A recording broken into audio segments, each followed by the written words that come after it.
저는 오늘 주일 말씀을 묵상하면서 마치 타임머신을 타고 돌아간 것 같았어요. 우리가 에스라서를 묵상하고 또 느헤미야서를 묵상했죠. 그리고 나서 이제 시편 137편으로 가는 거예요. 사실은 시대를 조금 더 뒤로 돌아가는 것이죠.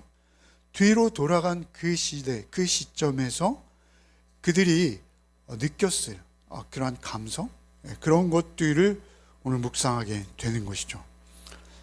성서윤연에서 이렇게 기획을 했는지 모르겠습니다만 참 절묘한 기획이 아닐 수 없습니다. 그 포로로 그들이 살 때 그 결심했던 그 상황들을 우리가 쫓아가면서 과연 21세기를 사는 우리 현대인인 우리가 우리의 삶 속에서 이 말씀을 어떻게 받아들이고 적용해야 될 것인지에 대해서 진지하게 고민하는 시간이 되었으면 좋겠습니다. 1절로 3절을 먼저 읽겠습니다. 우리가 바벨론의 여러 강변 거기에 앉아서 시온을 기억하며 울었도다. 그 중에 버드나무에 우리가 우리의 수금을 걸었나니 이는 우리를 사로잡은 자가 거기서 우리에게 노래를 청하며 우리를 황폐하게 한 자가 기쁨을 청하고 자기들 위하여 시온의 노래 중 하나를 노래하라 함이로다. 바벨론 여러 강변에 앉아서 시온을 노래할 수 있었어요. 그들은 사실. 여러분, 바벨론 여러 강변이라 하죠. 바벨론은 사실 한 강밖에 없어요. 유브라데스 강만 있어요. 그런데 여러 강이라고 표현하는 것은 그들이 그 강물을 끌어들여서 거미줄처럼 운하를 팠다라는 것이죠. 그 유적에 보면 말이죠, 그 수로가 얼마나 발달했는지 그 유브라데스 강물을 끌어들여서 골고루 그 넓은 땅 덩어리에게 물을 공급했고 또 그 수로를 통해서 배들을 운행해서 물자를 운송하고 활발한 교역을 펼쳤다고 합니다. 그런데 그 운하는 누가 건설하나요? 그 건설 노동자들은 아마도 이스라엘 노예들이었을 것이다 라는 것이죠. 사실 땅을 파는 것처럼 심한 노동이 없죠. 그런 운하를 건설하고 틈틈이 그들이 아마 그 하나님을 예배하던 습관이 있었기 때문에 지금 이 시편 137편의 저자는 아마도 레위인이었을 것이다 이렇게 예상해요. 레위인 그 중에서도 성가대죠. 하나님을 찬양하고 노래하고 수금을 연주하고. 여러분, 수금을 타는 기술은 상당히 어려운 기술입니다. 요즘도 많은 악기가 있습니다만 현악기를 다루기 어렵죠. 그 레위인들이 그 수금을 탔을 것입니다. 그들이 포로로 끌려갈 때 사실은 그들은 거의 벌거벗겨진 상태에서 사슬에 묶여서 발에도 쇠살이 치여 있거든요. 그때 당시 아수르의 유적에 보면 부조로 그들의 끌려가는 모습이 새겨져 있어요. 발에도 쇠사슬을 채운 채 종종걸음으로 포로로 몇 달을 걸려서 바벨론에 이르를 것이죠. 어디에 수금을 가지고 갈 수 있었겠어요? 제 생각입니다만 그곳에서 만들었을까? 아니면 누군가 좀 더 편안한 모습으로 그곳에 이르는 자들이 가져왔을 아주 귀한 수금이었을 것이죠. 근데 여러 광변들에서 그들이 그 심한 노동에 시달리면서도 하나님을 찬양하고 수금을 뜯으며 예배하는 그러한 모습들이 있었을 것이다 라는 것이죠. 여러분, 우리 유대인들 보면 회당이 없잖아요. 회당 문화가 그 포로기에서 시작되었다고 많은 학자들이 말해요. 그들이 짐승의 피를 흘려서 하나님 앞에 제사드리던 예루살렘 성전이 무너진 이후에 이제 포로지에서 그들이 하나님 앞에 예배하기 위해서 회당 문화가 그때 당시에 이제 발생했다는 것이죠. 그들이 그 강변에 모여서, 우리도 왜 신약에 보면 두아디라 자주장사가 강변에서 모이잖아요. 회당이 없으면 그들이 강변에서 모이기 시작했을 것이죠. 그 강변에서 아마도 수금을 뜯으며 하나님을 찬양하고 노래하고 묵상하고 그랬을 거예요. 근데 그것들을 지켜보아 오던 그 바벨론 사람들이 그 노래를 청하는 것이죠. 야, 그 노래 참 좋더라. 너희들 화음도 너무 좋고 수금 소리도 너무 아름다워. 이러면서 그 곡을 청하는 것이죠. 그런데 유대인들은 어떻게 했다는 것이죠? 바벨론의 여러 강변에 거기에 앉아서 시온을 기억하며 어떻게 해요? 울었어요. 왜 울었죠? 왜 울었을까요? 오늘 그것을 우리가 묵상하고자 하는 것입니다. 그들이 울었어요. 그런데 여기서 운다라는 히브리어의 그 동사는 말이죠, 방송대곡, 여러분 아시죠? 창세기에 보면 요셉의 형제들이 방송대곡 하잖아요. 맞나요? 방송대곡 하잖아요. 요셉의 용서를 듣고 방송대곡, 어깨를 들먹이며 흐느끼는 거예요. 통곡하는 거예요. 소리가 새어나오도록 크게 우는 거예요. 엉엉 우는 거예요. 엉엉. 그들이 수금을 걸어놓고 시온을 기억하며 울고 있는 거예요. 버드나무에 걸었다고 하죠. 그 소중한 악기를 걸어둔 거예요. 그리고 오늘 본문에 뭐라 합니까? 이는 우는 이유가 우리를 사로잡은 자가, 거기서 우리 노래를 청하며 우리를 황폐케 한 자가 기쁨을 청하고, 그들이 노래를 청하고 기쁨을 청한 거예요. 노래를 청하고 기쁨을 청하고, 기쁨은 즐거움이죠. 그들이 사실은 여기서 우리를 사로잡은 자, 우리를 황폐하게 한 자, 이것은 무엇을 의미할까요? 사로잡은 자는 군인이죠.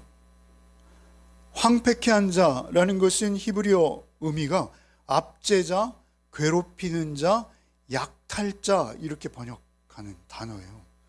그러니까 그들이 사로잡아 왔고 그들을 계속 부리면서 약탈하고 압제하는 그러한 자들이죠. 그러한 자들이 그들에게 죽음을 뜯으며 어디 한번 노래해봐 라고 청하는 것이죠. 그들의 즐거움을 위해서. 그죠? 그들의 즐거움을 위해서, 기쁨을 위해서. 그런데 그들이 즐겁고 기쁜 것은 말이죠, 그들의 노래 솜씨 때문만은 아니다라는 것이죠. 우리도 이 코러스를 아름답게 이렇게 하면 너무 듣기 좋고 아름답고 그렇죠. 그런데 즐겁죠. 우리의 정서를 자극합니다. 그럼에도 불구하고 그들이 그 노래를 청하는 이유는 또 있다는 것이죠. 그들을 즐겁게 하는 것은 귀만이 아니라는 거예요. 그들의 마음, 그들의 자만심, 자존심, 그들이 기뻐하는 것은 뭐예요? 너희 하나님, 너희가 지금 그 하나님, 너희의 신을 예배하며 제사하고 노래하지, 그 신은 우리 마르둑에게 졌어, 이런 것이죠. 자신들의 체제, 자신들의 정치제도, 그리고 사회제도, 문화, 자신들의 문명, 자신들의 발달함, 자신들의 지혜, 이런 것들이 우리의 신이 너희의 신을 이겼다는 거예요. 그러니까 전쟁은 그들은 신들의 전쟁으로 인식하고 있었습니다. 그래서 우리 동양도 그렇잖아요. 그 군기라고 하죠. 깃발을 높이 드는데 거기에 자신들의 신을 드러내거든요. 근데 역시 서양 마찬가지입니다. 그래서 자기들의 신이 마르둑이라고, 그들이 섬기는 그 바벨론의 신이 하나님 여호와를 이겼다라는 거예요. 그래서 너희들 그것을 인정해라 라는 어떤 조롱의 의미가 있다는 거예요.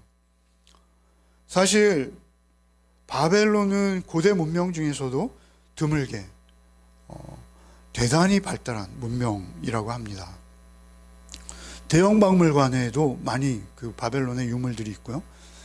사실은 역사 속에서는 완전히 패망하고 묻혀버렸습니다만 발굴이 다 되었죠. 그래서 독일에 가보면 또 그 성벽을 다 뜯어가지고 이렇게 다시 조립해 놓은 것도 있고요. 그렇게 굉장히 발달한 성벽, 도로, 수도시설, 완벽한 방어 시스템, 여러분 지구라트라고 하는 그 바벨탑에 우리가 비준하는 그러한 건축물, 여러분 공중정원이라고 아시죠? 세계 7대 불가사인데 그게 바벨론 유물입니다. 바벨론 도시에는 물을 높은 곳으로 끌어올려서, 요즘도 힘들어요, 그 높은 곳에서부터 인공 폭포를 만들고 숲을 만들고 테라스를 층층이 만들어서 그 테라스를 거닐며 도시 문명을 즐겼다는 거예요. 아주 밀집된 도시 문명을 그들이 즐겼어요. 이미 그곳에서. 그때 대단하지 않았습니까? 우리가 지금 쓰는 60진법, 우리가 1시간을 60분으로 나누고 그리고 각도를 360도로 재지 않습니까? 이런 수학적 계산이 바벨론식 진법이에요. 그런가 하면 천문학에서는 바벨론의 용어를 아직도 많이 쓴다고 합니다. 별자리들, 별들의 운행하는 규칙, 이런 것들을 벌써 그때 당시에 그들이 연구해서 그것을 찾아낼 정도로 대단한 문명을 지닌 바벨론. 그 바벨론에서 그들이 시온을 기억하며 오는 거예요. 시온. 그 바벨론의 엄청난 문명과 입이 쩍 벌어지는 그런 모습들을 보면서 그들이 시온을 기억하면서 울었다. 오늘 본문에 그러죠. 시온을. 여러분, 여기서 시온이라는 단어가 1절로 3절에 나오고요. 4절로 6절에는 뭐가 나오죠? 예루살렘이 나와요. 여러분, 성경을 읽다 보면 시온도 나오고 예루살렘이 나오는데 이 교차 사용되거든요. 왜 어디선 시온이라 하고 어디서는 예루살렘이라 할까? 이런 궁금증 같은 거 가져보신 적이 있으시죠? 그 예루살렘이라는 것은 어떤 장소적 개념이에요. 예루살렘, 성이 있고 다윗 성이 있고 하나님의 성전이 있고 그 예루살렘이라는 장소의 개념이 더 강조되는 거예요. 예루살렘이라 할 때. 근데 시온이라면 그 예루살렘이 있는 산이에요. 산 이름이에요.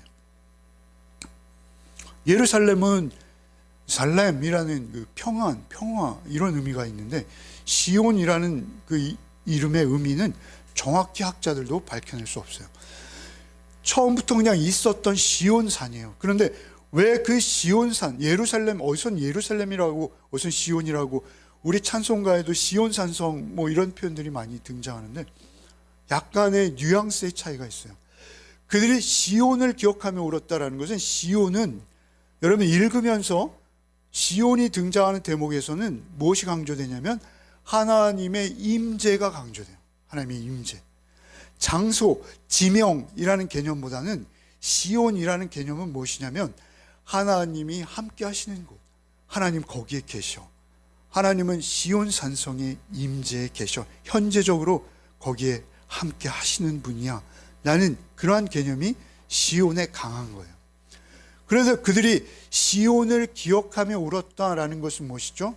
그곳에 자기들이 살아갈 때 거기에서 경험했던 하나님을 기억하며 울었다라는 것이죠. 여러분, 이스라엘에게 있어서 우리는 혹 성령님의 도우심으로 우리가 복음을 받아서 하나님을 경험합니다만, 그냥 성경만을 우리가 대하고 성경만을 읽는다면 성경에서 우리가 경험하는 하나님은 문자적이에요. 문자적이에요. 그러나 이스라엘은 하나님을 그렇게 경험하지 않았어요. 여러분, 시온 산성에 이를 때까지 이스라엘이 경험했던 하나님은 애굽에서부터 아브라함에게 나타나셨고, 애굽에서부터 그들에게 직접 찾아오셨고, 그들에게 간섭하셨고, 그들을 광야로 인도해 내셨고, 가나안 땅을 주셨고, 그 광야에서도 천막의 구름과 불기둥으로 함께 하셨고, 그리고 그 성을, 시온 산성을 빼앗고 거기에 예루살렘을 세우자 여러분, 하나님이 그곳에 빽빽한 구름으로 임하셨고, 그러한 모든 하나님을 경험에서 우러나오는 하나님의 임재라는 것이죠. 그 시온산에, 시온 산성에 임하셨던 그 하나님을 기억하는 거예요. 그러면서 우는 거예요. 우는 거예요. 어떤 고향에 대한 향수? 그런 게 아니에요. 그러한 것보다는 그들이 자신들과 함께 하셨던 그 하나님, 그 하나님이 임재하시는 그곳, 하나님의 왕으로 자정하시고 하나님의 공의로우심과 하나님의 사랑으로 자신들을 보살피고 다스리시고 통치하셨던 그 하나님의 임재를 기억하며 우는 거예요. 아, 고향에 가고 싶어. 고향 산천이 눈에 선하구나. 그런 게 아니라는 것이죠. 물론 그런 것들이 있었겠죠. 공간에 매여 있으니까요, 우리가. 그러나 그거보다 그들이 지금 우는 이유는 무엇이냐라는 것이죠. 하나님이 그리웠던 거예요. 하나님이 그리웠던 거예요. 하나님을 떠올리고 있는 거예요. 그러면서 아마도 제 생각에, 아니, 여러분 보태어 생각할 수 있는 것은 무엇이냐면요, 그 하나님의 통치와 그 임재, 다스림을 경험했던 그 공평이 시행되는 곳, 그 공의가 실현되었던 그곳을 떠올리면서 그곳에서 자신들이 철저히 하나님의 반대하며 살아왔던 것을 기억했을 거예요. 그 하나님을 경험하고도 하나님의 뜻을 저버리며 살아왔던 것들을 기억했을 거예요. 그 울음에는 그것이 섞여 있다는 것이죠. 여러분, 예레미야가 그들에게 어떻게 경고했는지 한번 읽어봅시다. 예레미야, 너희들 70년 포로 저항하지 말고 하나님의 징벌이야 라고 선언했던 예레미야, 그 예레미야의 말씀을 한번 읽어봅시다. 이 땅에 무섭고 놀라운 일이 있도다. 선지자들은 거짓을 예언하며 제사장들은 자기 권력으로 다스리며 내 백성은 그것을 좋게 여기니 마지막에는 너희가 어찌하려느냐. 여러분, 그때 당시에 그들이 그토록 하나님을 경험하고도 문자적으로 하나님의 율법을 받았어요. 그럼에도 불구하고 정확히 율법을 거스르며 하나님께 반역했던 그들의 모습을 예레미야가 지적한 것이죠. 여기서 뭐라 하시죠? 무섭고도 놀라운 일이 있도다. 선지자들은 거짓을 예언하며, 선지자들은 누구입니까? 목사죠. 오늘 하나님의 말씀을 풀어서 설명할 수 있는 자들 정도이죠. 하나님의 말씀을 받아서 선포하는 것이죠. 요즘 목사는 그렇지 않죠. 목사는 성경 선생 정도인 겁니다. 어쨌든 그 선지자들이 있을 때 그렇게 열심히 그들이 하나님의 말씀을 대언해야 되는데 그렇게 안 하고 선지자를 사칭하면서 뭘 했다는 거예요? 거짓 예언. 왜 거짓 예언을 했을까요? 탐욕이죠. 욕심입니다. 권력이 있는 자 옆에 가 서는 거예요. 그리고 그 권력을 이용하기 위해서 수단 방법을 안 가리니 하나님의 말씀이 그들의 입술에 있을 수가 없는 것입니다. 선지자들은 거짓을 예언하며 제사장들은 자기 권력으로 다스리며, 제사장들은요, 여러분, 그냥 종교 지도자가 아닙니다. 당시의 제사장들은요, 재판장들이에요. 사회의 대소사에 옳고 그름을 가리는 일을 했어요. 실제적으로 실정법을 그들이 실현시키는 의무가 그들에게 있었어요. 근데 그들이 뭐예요? 제사장들은 권력으로 다스려요. 하나님의 말씀으로 공의롭게 판단해야 될 그 재판의 일을 자신의 권력으로, 자신의 힘으로 이용하고 있었다라는 것이죠. 그것을, 그런데 더 비참한 것은 말이죠, 백성들이 그걸 좋게 여겨요. 백성들이 마지막 희망인데 말이죠, 그 백성들이 그것을 좋게 여기고 있었다라는 것이죠. 그것을 예레미야는 어떻게 표현했어요? 무섭다, 이렇게 표현했어요. 이 땅에 무섭고 놀라운 일이 있도다. 거짓을 예언하며 선지자들은, 제사장들은 권력으로 다스리며 백성들은 그것을 좋게 여기나니. 백성들이 동조하고 있었어요. 백성들도 각자 자기의 탐욕을 쫓기에 바쁜 거예요. 그래서 하나님의 공의와 사랑, 관심이 없었던 거죠. 그들이 하나님의 백성인데 하나님의 간섭하심을 경험하고도 그들이 하나님의 말씀을 거스르고 있었던 거예요. 예레미야의 음성을 한 구 더 들어봅시다. 22장 3절 한번 같이 읽어보죠. 여호와께서 이와 같이 말씀하시되 너희가 정의와 공의를 행하여 탈취당한 자를 압박하는 자의 손에서 건지고 이방인의 고아와 과부를 압제하거나 학대하지 말며 이곳에서 무죄한 피를 흘리지 말라. 하나님의 별명이 있다고 그랬죠. 하나님의 별명 뭐예요? 고아와 과부의 아버지이세요. 그런데 그들이 여호와께서 이같이 말씀하시는 너희가 정의와 공의를 행하여 탈취당한 자를 압박하는 자의 손에서 건지고, 탈취당한 자를 압박하는 자의 손에서 건져내는 것이 그들의 본연의 임무고 진심이어야 하는데, 그들은 탈취당한 자를 탈취하는 일을 거들고 있었고, 거기서 어떻게든 자기의 이익을 취하기 위해서 혈안이 되어 있는 사회, 그런 사회였다는 것입니다. 고아와 과부를 압제하거나 학대하지 말며 이곳에서 무죄한 피를 흘리지 말라.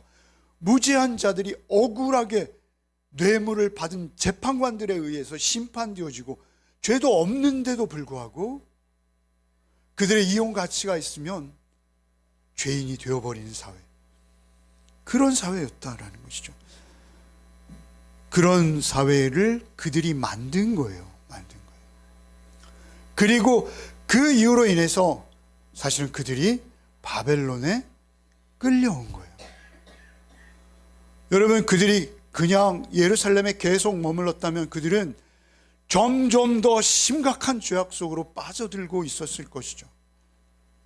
그런데 하나님께서 그들을 바벨론으로 옮겨주시자 그들이 이제 자신들의 모습을 추억하며 하나님을 거스렀던 것을 떠올리며 울지 않았을까요? 하나님이 우리를 사랑하셔서 애굽에서 끌어내어 주셔서 우리를 가나안에서 하나님이 통치하고 다스리는 하나님의 나라를 세워보시고자 하셨는데 우리가 다시 바벨론의 종이 되었구나. 우리가 예루살렘에 살면서 바벨론의 가치를 숭상하며 바벨론의 가치를 쫓아서 바벨론 사람들처럼 살았구나. 이제 그들이 바벨론에 와서 깨달은 것이죠. 그들의 문명, 그들의 휘황한 건축물, 그들의 법, 함무라비 법, 그들의 법제도, 이런 것들이 대단해 보이는 것 같아도 그 본연은 다 뭡니까? 착취 속에서 세워진 것들입니다. 남들의 피를 흘려서 세운 것들입니다. 그것이 아무리 화려하고 엄청나더라도 남의 생명을 빼앗고 피를 흘려서 쌓은 그 부유함, 자신들만의 평안과 쾌락을 위해서 남들을 기꺼이 짓밟고 희생시키는 그 사회, 그리고 그것을 바라보며 살았던 자신들의 삶을 되돌아볼 수밖에 없는 것이죠. 바벨론의 삶 속에서 그들이 자신들이 바벨론처럼 살고 바벨론처럼 되지 못해서 안달했던, 조그만큼이라도 성공해야지만 인정받고 물량과 수치로 평가되어지고 그런 거죠. 어쨌든 목사는 조회수로 평가받고 그런 거죠. 진리와 비진리가 아닌 것입니다. 그들의 꿈은 무엇이었습니까? 바벨론의 가치를 쫓아서 예루살렘을 살고 있었다라는 것입니다. 그 하나님의 임재를 이제야 알고 깨닫는 거예요. 그들이 포로되어 오지 않았다면 몰랐을 것이죠. 사실은 그들이 포로되어 온 것이 하나님의 사랑이시죠.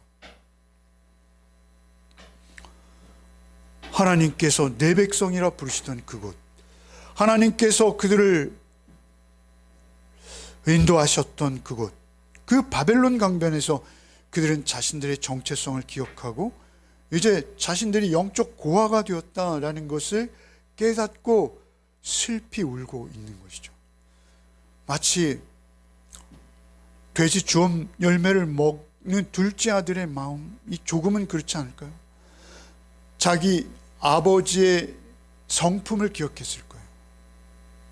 나를 최소한 당신의 집의 품꾼의 하나처럼 여겨주십시오. 이 말은 최소한 거절하지 못하실 것이다 라는 확신이 있었기 때문에 아버지 집으로 뻔뻔스럽지만 돌아갈 수 있었지 않았겠어요? 사실 품꾼의 하나처럼 여겨주시는 하나님이 아니시죠. 가락지를 끼우고 옷을 입히고 살찐 송아지를 잡죠.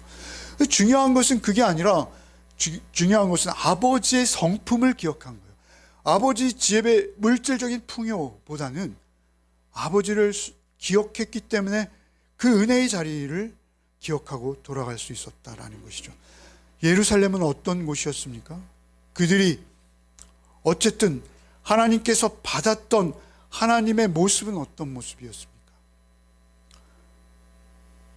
하나님께서는 그들의 죄를 용서하시는 하나님이셨어요. 여러분이 사주의 은총이 얼마나 큰지 모릅니다. 거기서는 제사를 드릴 수 있었습니다. 비록 짐승의 피이지만 그들이 잘못했을 때 하나님 앞에 나가서 용서를 구하고, 그리고 하나님께서 다시 회복시켜 주시는 대속죄일이 있었고, 그들이 부정해졌을 때 다시 정결케 하는 수단이 있었고, 길이 있었어요. 그들은 찬양을 통해서 하나님의 영광을 맛보았고, 하나님이 통치하고 다스리는 그 공평한 세상이 얼마나 놀랍도록 아름다운 것인지를 이제야 깨닫기 시작하는 거예요. 이제야 하나님을 마음껏 찬양했던 자리. 여러분, 그 운하는 자신들이 멋있게 파놓았고, 그 운하에 그 풍요를 실은 배들이 떠다니고 사람들을 싣고 다니고, 물들이 골짜기마다 흘러들어가고, 그러한 운하를 보면서 그들은 만족할 수 없죠. 그러나 그들도 신분의 상승이 있었고 그 사회에 적응할 기회가 있었고, 그 중에는 말이죠, 다니엘과 세 친구처럼 그런 경우도 있었던 것이죠. 그럼에도 불구하고 그들은 그 운하가 만족스럽지 않았던 것이죠. 하나님의 공의와 정의가 강같이 흘렀던 그 예루살렘을 기억하는 것입니다. 그 하나님의 통치와 다스림이 있었던 예루살렘을 기억하면서 그들은 울고 있는 거예요. 울고 있는 거예요. 그들의 울음의 의미를 우리는 잘 알아야 필요가 있다라는 것이죠. 하나님의 나라가, 하나님의 공동체가 하나님의 사랑으로 하나 되어진 예루살렘이 얼마나 소중했는지를 이제 아는 거예요. 문명이 아니라 하나님의 생명이 더 소중하다는 걸 아는 거예요. 성공이 아니라 하나님의 언약의 본질을 따라서 살아가는 그 의로운 사회가 더 소중하다라는 것을 그때 비로소 깨달아 알기 한다라는 것이죠. 번영하는 것이 중요한 것이 아니라 하나님의 임재로 하나님의 성품을 닮아 하나님의 형상을 회복한 하나님의 자녀들이 모여 살고 있는 그곳이 되었어야 하는 것을 알면서 그 하나님의 다스리고 통치하시는 그 땅을 다시 회복하고자 하는 마음들이 이제 그 울음 속에서 배어나기 시작하는 것이죠. 하나님의 언약은 아직도 유효할까? 우리가 돌아가면 다시 예루살렘을 세울 수 있을까? 여러분, 사실 그들이 바벨론에서부터 예루살렘으로 돌아오는 그 멀고 먼 길을 생명을 걸고 자기가 쌓았던 모든 것들을 포기하고 빈몸으로 보찜 하나 들고 예루살렘을 향해 돌아올 수 있는 용기가 어디서 나올까요? 그러한 소망이 어디서 나올까요? 그들이 이제는 모든 제도나 제사나 이런 것이 아니라 하나님 존재 자체만이라도 있었으면 다른 모든 것이 필요치 않구나, 하나님만 계시면 되겠다라는 생각으로 그들이 예루살렘으로 돌아오기 시작하는 거 아닐까요? 하나님만 필요했던 거예요. 이제는 하나님만이 소중했던 거예요. 하나님이 그들의 전부가 이제 비로소 된 것이죠. 그 외의 모든 것들이 사소해지고 이제는 하나님 한 분으로 충분하겠습니다 라는 것을 바벨론에서 느끼고 있는 거예요. 바벨론에서. 예루살렘에서 느꼈으면 얼마나 좋았을까요? 그들이 바벨론에 와서 그것을 느끼기 시작하는 것이죠. 그래서 그들의 심정이 드러나는 것이 4절로 6절입니다. 4절로 6절을 한번 읽겠습니다. 우리가 이방 땅에서 어찌 여호와의 노래를 부를까? 예루살렘아, 내가 너를 잊을진대 내 오른손이 그의 제주를 잊을지로다. 내가 예루살렘을 기억하지 아니하거나 내가 가장 즐거워하는 것보다 더 즐거워하지 아니할진대 내 혀가 내 입천장에. 어렵죠? 도대체 무슨 말이야? 예, 어렵습니다. 저도 여러 번 읽었어요. 여러 번 읽었는데 요지는 이겁니다. 요지는 이거예요. 뭐예요? 예루살렘을 잊지 않겠다 이 것입니다. 예루살렘을 잊지 않겠다. 예루살렘을 기억하겠다. 예루살렘을 가장 즐거워하겠다. 내가 예루살렘보다 즐거워하는 뭔가가 나에게 있다면 내 혀가 입천장에 붙어서 영원히 벙어리가 되어도 나는 할 말이 없다. 내가 하나님을 잊고 내가 그 저들 앞에 재롱을 피우듯 순간의 만족을 위해서 내가 이 비파를 뜯는다면, 내가 수금을 연주한다면 내 팔이 오그라져서 내 팔이 다시 펼 수 없는 지경이 되어도 나는 좋겠다 이러는 거예요. 하나님, 이제 하나님 한 분만으로 즐거워하겠습니다. 하나님 잊지 않겠습니다. 하나님만 기억하겠습니다. 이렇게 고백하고 있는 거예요. 이 놀라운 고백이 어디서 나오고 있는 거예요? 포로지에서 나오고 있는 거예요. 그리고 이제 그들이 이런 기도를 하죠. 사실 이 기도로 인해서 많은 시험거리가 있고 논쟁이 있습니다. 우리 현대인들에게는 참 어색하고 안 어울리고 이해할 수 없는 기도로 여겨지는 7절로 9절을 한번 읽겠습니다. 여호와여, 예루살렘이 멸망하던 날을 기억하시고 에돔 자손을 치소서. 그들의 말이 헐어버리라 그 기초까지 헐어버리라 하였나이다. 멸망한 딸 바벨론아, 내가 우리에게 행한 대로 내게 갚는 자가 복이 있으리로다. 내 어린 것들을 바위에 맺히는 자는 복이 있으리로다. 여러분, 사실 어린 것들을 바위에 맺힌다. 여러분, 이거 상상할 수 없는 잔인함이죠. 그런데 사실 이런 일이 있었습니다. 이스라엘 역사 중에는. 그들이 바벨론의 습격을 받을 때도 그랬고 아수르의 습격을 받을 때도 그랬어요. 사실 어린아이를 바위에 맺히는 것은 그들도 유쾌한 일은 아니었을 거예요. 왜 그렇게 했을까요? 그 민족을 아주 멸절시키겠다는 것입니다. 군사적인 하나의 작전입니다. 그래서 이 민족 자체를 아예 패버리겠다. 존재 자체, 씨를 말리겠다. 그런 어떤 전략적인 군사 정책입니다. 그래서 어린아이들을 다 죽이는 것이죠. 그 민족을 멸절시키려는 그러한 시도들이 인류의 역사에는 많이 있었습니다. 그런데 이제 하나님께 구하는 것이죠. 특별히 이스라엘을 멸절시키려 했다는 것은 무엇입니까? 하나님을 없는 존재로 만들겠다라는 세력으로 봐야 되는 것이죠. 여러분, 이것은 최후의 심판을 바라는 것입니다. 주님의 심판, 하나님의 완전한 공의의 심판이 있었으면 좋겠어요. 나는 사실 이것은 그리스도인들의 염원일 수도 있어요. 여러분, 이것은 마지막 심판을 고대하는 모습입니다. 이것이 시편 137편입니다. 이것이 시편 137편의 맥락입니다. 근데 이 맥락 속에서 우리가 얻을 교훈은 무엇일까요? 그것은 내가 바벨론에 살고 있음을 인정하며 내가 이 바벨론 속에서 어떠한 삶을 살아내야 할 것인가를 우리에게 교훈하시는 것이 아닌가, 저는 그렇게 해석합니다. 여러분, 우리가 살고 있는 이 땅은 확실히 바벨론이 분명합니다. 우리가 살고 있는 이 땅, 이 세상, 현대인의 삶, 그렇다는 것이죠. 그렇다면 우리 교회는, 우리 그리스도인의 삶은 어찌해야 될 것인가? 저는 그 이스라엘이 그토록 열망했던 시온, 그 예루살렘 성전, 그것은 하나님과 함께하는 것이었습니다. 그들이 열망했던 그 시온은 하나님께서 다스리는 도시였습니다. 시온은 은혜가 흘러나오는, 대속의 은혜가 있는, 용서함 받고 다시 일어설 수 있고 회개하여 돌이키며 자신의 욕망을 내려놓고 하나님 앞에 사죄의 은총을 누리며 다시 하나님의 말씀으로 회복되어 하나님의 백성, 하나님의 종으로서의 삶을 살아갈 수 있는 은혜가 흐르는 그러한 곳이 예루살렘이었습니다. 사실 이 모든 것이 누구에게 성취되었습니까? 이 모든 것이 그대로 성취된 분이 예수 그리스도이십니다. 여러분은 이미 다 아시죠? 예수님은 그 이름이 임마누엘이십니다.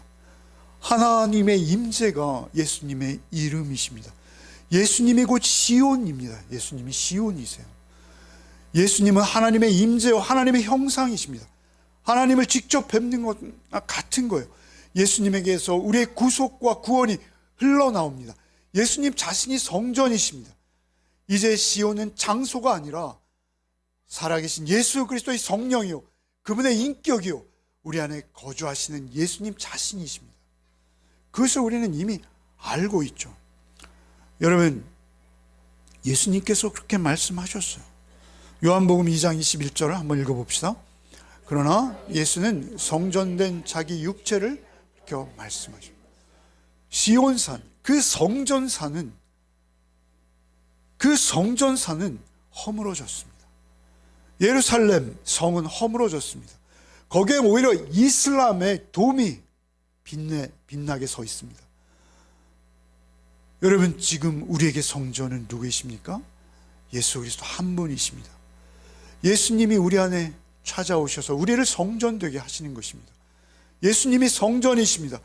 우리 그 회복을 어디에서 우리가 맛볼 수 있다고 여기십니까? 고린도전서 3장 16절 읽어봅시다. 3장 16절. 너희는 너희가 하나님의 성전인 것과 하나님의 성년이에요. 예.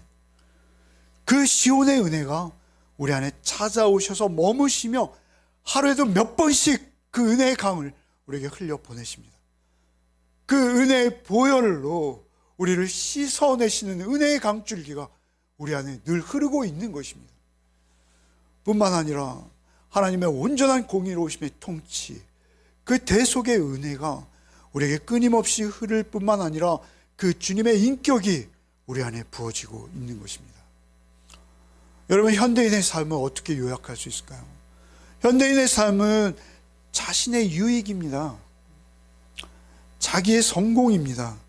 내 안전과 내 영역과 내 영향력을 확대하는 것이 그들의 삶의 유일한 목적입니다. 그것을 위해서 분주하게 아침에 일어나서 저녁에 잠들 때까지 뼈 빠지게 고생을 하는 것입니다. 경쟁과 질투와 자기 자랑, 우월감. 그러나 우리는 거기에서 살면서도 거기에 젖으면 안 되겠습니다. 그러한 생각에 매몰되거나 쫓으면 안 됩니다. 주님의 성품을 바라보아야 합니다. 나를 용서하시고 나를 구원하시고자 자기를 내어주신 사랑, 여러분, 그것이 하나님의 사랑입니다. 하나님의 공의, 하나님의 사랑, 예수님 안에 다 있습니다. 용서와 자비와 겸손과 충성과 인내와 온유와 절제와 모든 것들이 예수님의 십자가 사랑 안에 다 성취되었습니다. 그리고 그 피 흘리심으로 단번에 우리에게 성전이 되셨습니다. 그래서 이제 그 휘장은 찢어졌고 우리는 하나님의 임재 가운데 언제든지 예수 그리스도의 이름 앞에 나갈 수 있는 것입니다. 우리가 판단하고 선택하는 삶은 이제는 달라야 합니다. 여러분, 바벨론에서 예루살렘의 삶을 살았던 다니엘과 세 친구의 삶을 우리 기억하죠. 다니엘과 세 친구는 바벨론에서의 삶은 형통했습니다. 부지런했고 최선을 다하는 삶이었습니다. 그럼에도 하나님과는 바꾸지 않았습니다. 그들이 왜 거기서 성공했습니까? 왜 성공적인 삶을 살았습니까? 그들이 하나님과는 모든 것을, 자기의 생명도 그리 아니하실지라도 나는 하나님을 배반하지 않겠습니다가 그들의 삶이었던 것이죠. 하나 되는 것입니다. 하나님과 하나 되는 것입니다. 하나님의 성품이 여러분의 피를 타고 흐르고 여러분의 살이 되고 여러분의 인격이 되고 성품이 되고 여러분의 삶이 되시는 것입니다. 바벨론을 살면서도 여러분 이렇게 사셔야 돼요. 여러분 요한복음 15장 4절로 5절을 한번 읽겠습니다. 요한복음 15장 4절로 5절 읽겠습니다. 내 안에 거하라.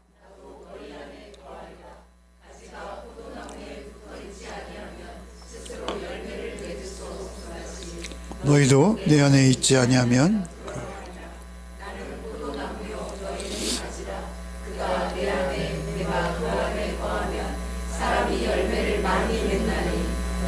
떠나서는 너희가 아무것도 어디에가 제일 꽂히십니까? 제가 꽂힌 부분은 이 말씀은 너무나 많은 의미들을 품고 있기 때문에 제가 꽂힐 부분은 이겁니다. 나를 떠나서는 너희가 아무것도 할 수 없다. 나를 떠나서는 너희가 아무것도 할 수 없느니라. 나를 떠나서 너희가 이루는 어떠한 것이 있느냐? 그것은 바벨론의 것일 것이다. 너희가 내 안에 거하라. 그리고 내 이름, 내 형상대로 회복되어 나를 쫓아 살거라. 주님이 우리 안에 거하시면 우리가 판단하고 우리가 말하고 행하고 우리가 사랑하고 우리가 선택하는 모든 것들이 주의 성품 안에서 이루어질 줄 믿습니다. 여러분 믿습니다? 주님을 따라 한 주간을 살아내시는 복이 있으시기를 바랍니다. 주님과 함께 한 주간을 살아내는 복이 있으시기를 바랍니다. 그렇게 될 때 여러분의 가정이, 여러분이 가 있는 그곳이 하나님이 임재해 계신 예루살렘이 되고 시온 산성이 되어질 줄 믿습니다. 우리 교회가 그토록 아름다운 공동체로 서하기를 바랍니다. 여러분의 가정이 그렇게 서하기를 바랍니다. 한 주간도 그 복된 주님만 바라보시고 세상 바라보지 않는 우리 모두가 되기를 바랍니다. 우리는 화려한 바벨론의 발을 딛고 주님 살아왔음을 주께서 아십니다. 우리의 마음이 바벨론에 휩쓸릴 때가 얼마나 많았는지 또한 주님 아십니다. 주여 우리를 긍휼히 여겨 주시옵소서. 성전 되신 주님만 모시고 주의 성품을 따라 살기 원하오니 성령님 우리 한 주간 삶 속에서도 우리와 동행하여 주시옵소서. 주의 임재만을 사모하오니 주의 말씀 붙들고 사랑하며 섬기며 주의 의로움을 닮아 우리도 판단하고 선택하는 한 주간이 되게 하여 주옵소서.